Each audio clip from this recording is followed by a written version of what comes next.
नमस्कार साथियों, आप सभी का क्रैक एग्जाम ऑनलाइन के यूट्यूब चैनल पर हार्दिक स्वागत है। जो भी साथी राजस्थान में पशु परीक्षर एग्जाम की या अन्य किसी एग्जाम की अगर तैयारी कर रहे हो ना, उन सभी के लिए ये हमारी तरफ से राजस्थान के शॉर्ट नोट्स हैं साथियों। शॉर्ट नोट्स ये रहने वाले हैं और सबसे पहले ये शॉर्ट नोट्स के अंदर हम मेवाड़ का इतिहास पढ़ेंगे साथियों। इसके अंदर मेवाड़ का इतिहास पढ़ेंगे और राजस्थान में ऑल एग्जाम कोई भी एग्जाम हो अगर आप उसकी तैयारी कर रहे हो तो अप्रोक्स मैं आपको ये कह सकता हूँ 80 से 85% परसेंटेज तक आपका सिलेबस यहाँ पर कवर हो जाएगा। अगर इस चीज़ का कैसे अनुमान करेंगे कि इतना कवर हुआ है कि नहीं हुआ है? साथियों, अब मैं आपके लिए क्या करूँगा कि पहले अपन लोग मेवाड़ का इतिहास कंप्लीट करेंगे, उसके बाद इसके प्रीवियस ईयर लगाएँगे। इसके बाद इसके प्रीवियस ईयर मेवाड़ से संबंधित जितने रहेंगे वो आपके लिए आने वाले हैं। वो लगाएँगे तो आपको पता चल जाएगा कि किस प्रकार का क्वेश्चन एग्ज़ाम में पूछा जाता है। आप कहीं से भी पढ़ें, आपको ये ज़रूर कहूँगा प्रीवियस ईयर्स क्वेश्चन्स आपको ज़रूर लगाने हैं। चलो हम देखते हैं आज का हमारा फर्स्ट देखते हैं मेवाड़ का इतिहास हम पढ़ रहे हैं। तो फर्स्ट ऑफ ऑल हमें ये जानना ज़रूरी है कि मेवाड़ को अन्य किस नाम से हम जानते हैं। मेवाड़ के कुछ अन्य नाम्स आते हैं साथियों, जैसे मेवाड़ को ही हम प्रागवाट कहते हैं, मेदपाट कहते हैं, सिवी जनपद कहते हैं। 3 नाम हैं आपको जो कि ध्यान रखने हैं, इम्पोर्टेंट हैं, क्वेश्चन्स बनते हैं यहाँ से। मेवाड़ को क्या है प्रागवाट कहा जाता है, मेदपाट कहा जाता है या सिवी जनपद कहा जाता है। ये चीज़ ध्यान रखने वाली बात है। उसके बाद हम जो फर्स्ट राजा पढ़ने वाले हैं, बप्पा रावल के बारे में पढ़ेंगे साथियों। कौन-सा राजा पढ़ेंगे? बप्पा रावल हम यहाँ पर पढ़ने वाले हैं। बहुत इंपॉर्टेंट है, मैं आपको आज के इस वीडियो में 3 से 4 ही राजा पढ़ाऊँगा। थोड़ा छोटा वीडियो रखेंगे और आपको कैसा लगता है फिर उसका रि फीडबैक देखते हैं। कुछ सुधार करना होगा तो सुधार करके एक अच्छे से और बेहतर चीज़ें उसमें ऐड ऑन की जा सकती है। तो अभी साथियों क्या है कि बप्पा रावल जो है, ये हरित ऋषि का शिष्य हुआ करता था। क्या है? एक चीज़ पॉइंट ये ध्यान रखने वाला है, हरित ऋषि का शिष्य था। बप्पा रावल कौन था? हरित ऋषि का शिष्य था। अब बात आती है, इन्होंने क्या किया, बप्पा रावल ने क्या किया कि मान मौर्य को हटाकर कब 734 ईस्वी के अंदर, कब 734 ईस्वी में हटाया, मान मौर्य को हटाकर नागदा पे अधिकार कर लेते हैं। कहाँ पर कर लेते हैं? नागदा पे अधिकार कर लेते हैं और नागदा को राजधानी बना लेते हैं। क्या ध्यान रखोगे? मान मौर्य को हराया 734 में और नागदा पे अधिकार कर लिया। अब इसके बाद ये क्या करते हैं कि इसी विजय क्रम में ये रावलपिंडी की तरफ चले जाते हैं।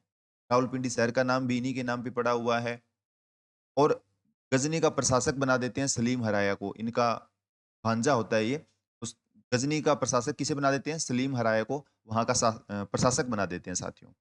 बप्पा रावल को कुछ अन्य नाम से जाना जाता है, कुछ उनकी उपाधियाँ हैं साथियों। क्या-क्या उपाधियाँ हैं? उनको चकवे, राजगुरु, हिंदू सूरज। साथियों इससे संबंधित है ना हिंदू सूरज, हिंदू सुल्तान, हिंदू तो ये हिंदू से संबंधित 2-3 चीज़ें आती हैं, हिंदू सूरज है, हिंदू सुल्तान है, तो वो चीज़ें मैंने आपको एक अलग से छोटा-सा वीडियो बना के दे रखा है 2-3 मिनट का, उसमें चीज़ें डाल रखी है।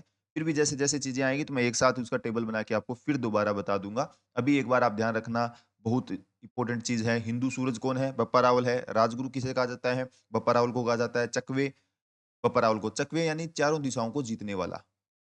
चारों दिशाओं को जीतने वाला इसलिए इनको ये कहा जाता है। एकलिंग जी मंदिर का निर्माण करवाते हैं। कुछ चीज़ें हुई, एक बार इसको थोड़ा समराइज़ करके दोबारा से देख लेते हैं। मेवाड़ का इतिहास हम लोग पढ़ रहे थे। मेवाड़ को अन्य किस नाम से जाना जाता है? प्रागवाट और मेदपाट या सिवी जनपद कह देते हैं। उसके बाद हम बप्पा रावल की बात कर रहे थे। इन्होंने मानमौर्य को हराया 734 ईस्वी में और नागदा पे अधिकार कर लिया था। उसके बाद हम देख रहे हैं कि इन्होंने रावलपिंडी शहर का नाम भी इन्हीं के नाम पे है। इन्होंने सोने का सिक्का चलाया 115 ग्रेन, 115 ग्रेन सोने का सिक्का किसने चलाया? तो ये बप्पा रावल हो जाएगा। बप्पा रावल की कुछ उपाधियाँ आती है वो आपको ध्यान रखनी है। चकवे कहा जाता है, राजगुरु कहा जाता है, हिंदू सूरज कहा जाता है इनको। ये वाला इम्पोर्टेंट है, ध्यान रखना। भी इम्पोर्टेंट है, ये ज़्यादा आपको ध्यान रखना है। एकलिंग जी मंदिर का निर्माण कौन करवाता है? तो बप्पा रावल एकलिंग जी मंदिर का निर्माण करवाता है। हरित ऋषि का शिष्य था साथियों। गजनी का प्रशासक किसे बनाता है? सलीम हराया जो इनका भांजा था। वो चीज़ें आपको ध्यान रखते हुए चलना है। अब बात आती है साथियों अल्लट की। अब हम बात करेंगे अल्लट की। अल्लट ने क्या किया है? अल्लट एक चीज़ तो ध्यान रखनी है, पहले राजधानी क्या थी? नागदा थी। अब अल्लट राजधानी को आहड़ बना देगा। अल्लट आहड़ ऐसे करके ध्यान रख सकते हो। अल्लट राजधानी कहाँ बना देता है? आहड़ अपनी राजधानी बना लेता है।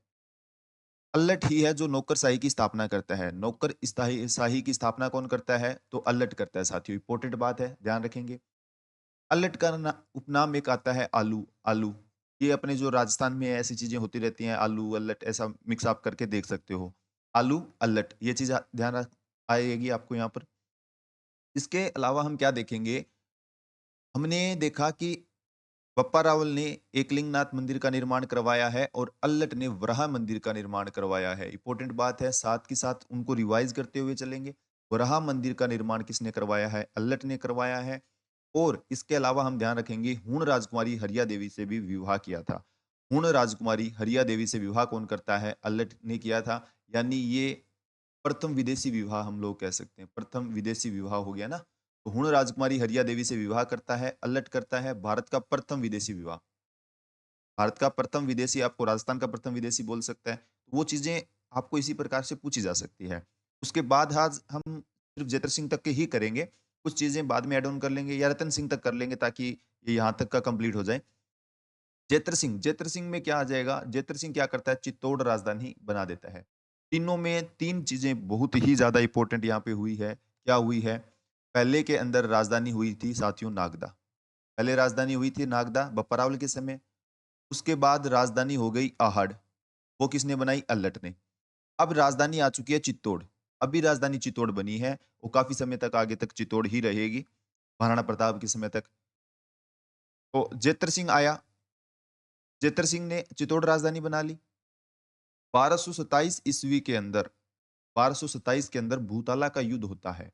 कौन सा युद्ध होता है? भूताला का युद्ध होता है साथियों, जिसमें इल्तुतमिश व जेतर सिंह शामिल होते हैं। इसमें इल्तुतमिश हार जाता है और जेतर सिंह जीत जाता है। जय सिंह सूरी की पुस्तक आती है हमीर मदमर्दन। हमीर मदमर्दन पुस्तक आती है, जिसके अंदर हमको ये जानकारी मिलती है, मीर मदमर्दन। आप इनका स्क्रीनशॉट्स ले सकते हो। वैसे आपको पीडीएफ्स अवेलेबल है टेलीग्राम चैनल पे, दोबारा से डाल दी जाएगी। कुछ अन्य फैक्ट्स इसमें कोशिश करेंगे कि नए ऐड हो, या कुछ आपको जैसे अभी इस पीडीएफ के अंदर क्या करेंगे कि मेवाड़ का जितना डाल दिया अपन ने शॉर्ट नोट्स, उसके बाद उसके प्रीवियस ईयर डालेंगे। जितने भी आरएसएसबी ने आज के समय तक पूछे हैं, 2024 तक जितने पूछे गए हैं, वो क्वेश्चंस उसमें ऐड ऑन कर दिए जाएंगे। अब इल्तुतमिश यहाँ पे हार जाता है और ये इसकी भागती हुई सेना क्या करती है, ये आहड़ को लूट लेती है साथियों। तो जेतर सिंह ने सोचा कि इसको राजधानी को तो चेंज करना पड़ेगा, तो इन्होंने राजधानी नहीं चेंज कर दी थी। सवर्णकाल था मध्यकालीन मेवाड़ का। मध्यकालीन मेवाड़ का सवर्णकाल पूछा जा सकता है। सवर्णकाल कौन-सा था? जेतर सिंह का काल था साथियों। अब एक बार जल्दी से इसको थोड़ा-सा समराइज़ कर लेते हैं। अल्लट के बारे में हमने पढ़ा, अल्लट ने राजधानी बना ली थी आहड़ को, नौकरशाही की स्थापना करता है, उपनाम उनका देखने को आलू मिलता है, वराह मंदिर का निर्माण कराते हैं, पूर्ण राजकुमारी से विवाह करते हैं, जो कि भारत का पूर्ण राजकुमारी हरिया देवी से करते हैं, भारत का प्रथम या राजस्थान का प्रथम विदेशी विवाह था। उसके बाद ने हमने चर्चा की थी जेतर सिंह के बारे में। जेतर सिंह चित्तौड़ राजधानी बना लेता है। 1227 के अंदर भूतला का युद्ध होता है। काफ़ी इम्पोर्टेंट युद्ध ये देखने को मिलता है। इल्तुतमिश और जेतर सिंह के बीच में होता है। इल्तुतमिश यहाँ पे हार जाता है, जेतर सिंह जीत जाता है। और इस युद्ध की जो जानकारी हमको मिलती है, वो कहाँ से पता चलता है कि ये युद्ध हुआ था? तो जय सिंह सूरी की पुस्तक आती है। ये इम्पोर्टेंट बात है साथियों, बुक का नाम ध्यान रखना है। अमीर मदमर्दन के अंदर हमको ये जानकारी देखने को मिलती है। मध्यकालीन मेवाड़ का स्वर्णकाल किसे कहा जाता है? तो जेतर सिंह का काल जो था, उसे स्वर्णकाल कहा जाता है। इसके अलावा अब हम रतन सिंह के बारे में पढ़ेंगे। आज के लिए हमारा ये लास्ट राजा होगा और इसके बाद में जैसे अभी ये जैसे खत्म होगा, तो इसके बाद हमारी राणा शाखा शुरू हो जाती है। वो हम कल करेंगे, या हमारा जो नेक्स्ट वीडियो होगा उसके अंदर करेंगे। आपको वीडियो कैसा लगता है कमेंट कर ज़रूर बताना। कुछ चेंजेस भी हों तो आप बता सकते हो ताकि हम एक बेहतर वीडियो बना के आपको दे सकें। रतन सिंह के बारे में पढ़ते हैं साथियों, तो रतन सिंह क्या है, के बारे में 1303 में अलाउद्दीन खिलजी का आक्रमण होता है। एक चीज़ तो आपको ये ध्यान देनी है। 1303 ईस्वी के अंदर होता है, अलाउद्दीन खिलजी का आक्रमण होता है और यही समय था जिस समय चित्तौड़ का प्रथम साका होता है। चित्तौड़ का प्रथम साका कब होता है? चित्तौड़ का प्रथम साका होता है साथियों कब? 1303 ईस्वी के अंदर अलाउद्दीन खिलजी के यहाँ पर आक्रमण करता है। इसके अलावा साथियों हमें ध्यान रखना है, मुणोत नैन्सी, जेम्स टोड और मोहम्मद जायसी एक पद्मावत पुस्तक है, 1540 ईस्वी की है, अवधी भाषा की है। तो उस कहानी को एक्सेप्ट करते हैं। कौन करते हैं? मुहम्मद नैन्सी हुए, जेम्स टोड और मलिक मोहम्मद जायसी। ये मलिक मोहम्मद जायसी की पुस्तक है पद्मावत, उसको सपोर्ट करते हैं भी हाँ, उसमें एक कहानी लिखी गई है कि पद्मावती के लिए ये युद्ध वगैरह हुआ, तो वो चीज़ें ये दोनों सपोर्ट करते हैं, बोलते हैं कि हाँ ठीक है, ऐसा कुछ हुआ है। अवधी भाषा की है, 1540 ईस्वी की पुस्तक है, वो भी आप ध्यान रख सकते हो। रानी पद्मिनी ये कहाँ की थी? सिंहल सिंहल की राजकुमारी थी, माता का सॉरी गंधर्व सेन के पिता का नाम और माता चंपावती थी साथियों। अब इसके बाद जैसे हमने चित्तौड़ का आक्रमण देख लिया, प्रथम शाका हो चुका है। चित्तौड़ जैसे चित्तौड़ का नाम क्या कर दिया गया?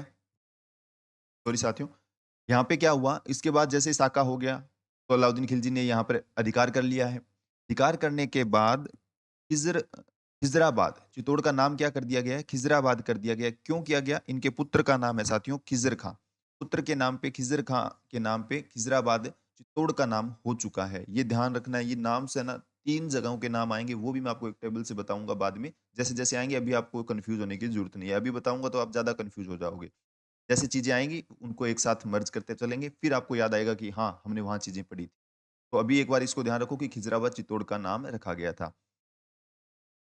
साथियों, मैं आपको अभी फिर कह रहा हूँ 80 से 85% सिलेबस आपका इस शॉर्ट नोट से कवर होगा। बाकी कुछ चीज़ें होगी तो वो हमने ऐड ऑन कर ली है। फिर भी आपको प्रीवियस ईयर के क्वेश्चंस ज़रूर अटेम्प्ट करने हैं, चाहे आप कहीं से भी लगाओ। कोई से भी एग्ज़ाम की अगर तैयारी कर रहे हो ना तो प्रीवियस ईयर बहुत ज़रूरी होते हैं। खिज़र खां के जाने के बाद मालदेव सोनग्राम मूछावाला मालदेव को प्रशासक बनाया। खिज़र खां क्या है कि यहाँ पे थोड़े समय ही रहता है, बाद में वो कहता है कि मैं यहाँ से जा रहा हूँ। तो खिज़र खां के जाने के बाद मालदेव सोनग्रा को यहाँ पर मूछाला मालदेव जिनको कहा जाता है प्रशासक बना दिया जाता है। ये खिज़र खां क्या करता है साथियों, खिज़र खां गंभीरी नदी के पास पर एक पुल बनाता है, एक मकबरे का निर्माण करवाता है और मकबरे पर एक फ़ारसी लेख लिखवाता है। फ़ारसी लेख लिखता है और उसमें एक-एक को क्या कहता है, सिकंदर-ए-सानी बोलता है। सिकंदर-ए-सानी यानी सिकंदर के समान, ईश्वर की छाया बोलता है, संसार का रक्षक बताता है। साथियों इसके अलावा कुछ इंपॉर्टेंट फैक्ट है, जैसे हमने आपको यहाँ पे बताया कि मुहम्मद नैन्सी मलिक मोहम्मद जायसी की पुस्तक पद्मावत को सपोर्ट करते हैं। वैसे ही सूर्यमल मिशन हुए। सूर्यमल मिशन क्या कहते हैं, पद्मावत की जो कहानी है ना, पद्मावत के अंदर जो कहानी वही चीज़ें मैंने बताई कि पद्मावत की कहानी को ये तो सपोर्ट करते हैं और ये मना कर देते हैं, सूर्यमल मिशन जी कहते हैं, नकारते हैं, नहीं ऐसा कुछ नहीं हुआ है। चित्तौड़ के आक्रमण की जानकारी खज़ाइन उल फुतुह, ये इम्पोर्टेंट है, बहुत ज़्यादा इम्पोर्टेंट है, पूछा जाता है, बार-बार एग्ज़ाम्स में रिपीट होता है। तोड़ के आक्रमण की जानकारी आपको कहाँ से मिलती है? तो आप क्या कहोगे? खज़ाइन उल फुतवह से मिलती है। अमीर खुसरो की पुस्तक है। खज़ाइन उल फुतवह अमीर खुसरो की पुस्तक है। या साथियों आपको क्या मिल सकता है? तारीख़-ए-अलाई। आपको क्या देखने को मिल सकता है? तारीख़-ए-अलाई लिखा मिल सकता है। तारीख़-ए-अलाई।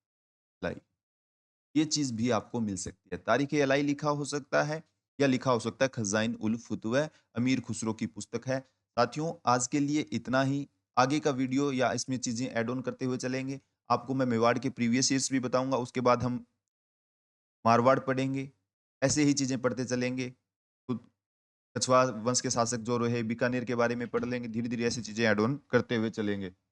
आज के लिए इतना ही। धन्यवाद साथियों।